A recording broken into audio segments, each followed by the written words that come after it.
கர்த்தரும் இரட்சகருமாகிய இயேசு கிறிஸ்துவின் நாமத்தினாலே வாலிபர் பள்ளியில் வந்திருக்கும் யாவரையும் அன்போடு வாழ்த்துகிறோம்.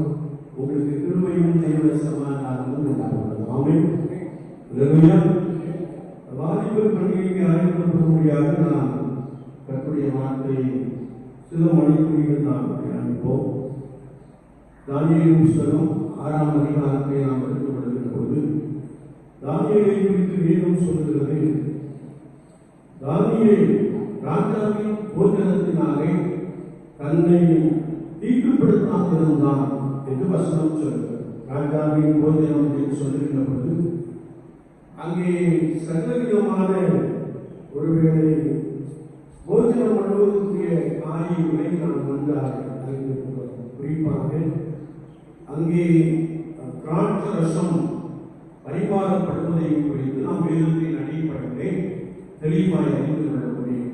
ராஜாவின் போஜனம் என்று சொல்லுகின்ற போது ஒருவேளை வாலிப பருவத்திலே இருக்கிற நாம் உலகத்தினாலே கரைபடாதபடிக்கு ஆண்டவர் நம்மை எதற்காக அழைத்திருக்கிறாரோ, எதற்காக பிரித்தெடுத்திருக்கிறாரோ அதிலே நாம் உறுதியுடையவனாக காணப்பட வேண்டும் என்பதை குறித்து வார்த்தை நமக்கு ஆழமாய் கற்றுக் கொடுக்கிறது. அவன் போஜனத்தினாலே தன்னை ஈடுபடுத்தவில்லை. இரண்டாவதாக தானியேலுடைய வார்த்தையை நாம் பார்க்கின்ற பொழுது அவன் உண்மை உள்ளவனாக இருந்தான்.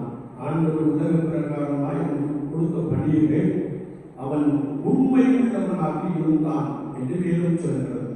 வசனத்தை நாம் தேடி வாசிக்கின்ற பொழுது உண்மையுள்ள மனுஷன் பரிபூர்ணமான ஆசீர்வாதங்களை பெறுவான் என்று நாம் கர்த்தருடைய வேதத்தை தேடி வாசிக்க முடியும். விசுவாச வாழ்க்கையிலே குறிப்பாக இந்த வாலிப பருவத்திலே கர்த்தருக்கு முன்பதாக நாம் உண்மை உள்ளவர்களாய் காணப்பட்டால் ஆண்டவர் நம்மை வழிநடத்துகிறவராக, நமக்கு ஆலோசனை கொடுக்கிறவராக காணப்படுகிறார்.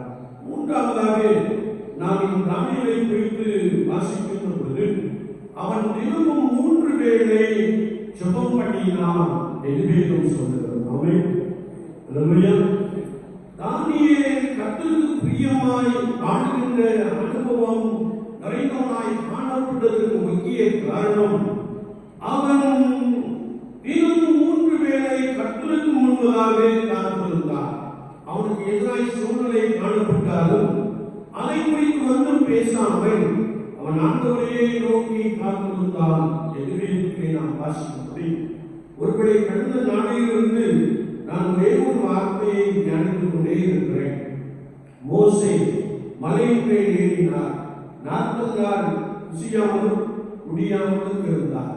அப்படி அவர் இருந்த பொழுது முதல் 6 நாளும் ஒரு சத்தமே பிறக்கவில்லை.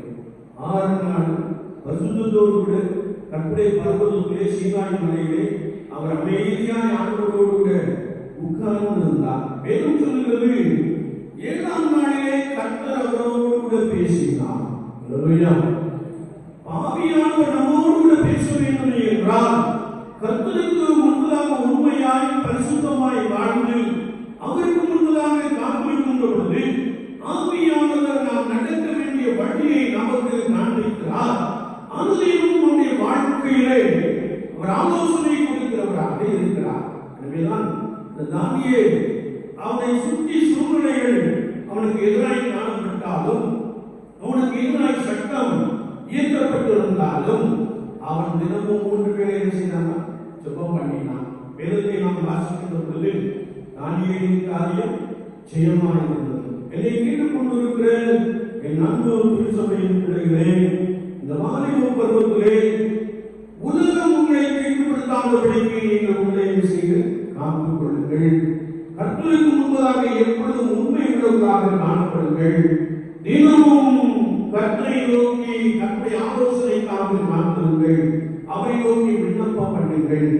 ஆண்டவர் இந்த உலகத்தை ஜெயிக்கிற ஒரு அனுபவத்தை உங்களுக்குள்ளே நிறைவாக கொடுப்பார். அன்பனாக இந்த வார்த்தைகளை கொண்டு உங்களை பலமாய் நடத்துவாராக. ஆமென். ஆமென்.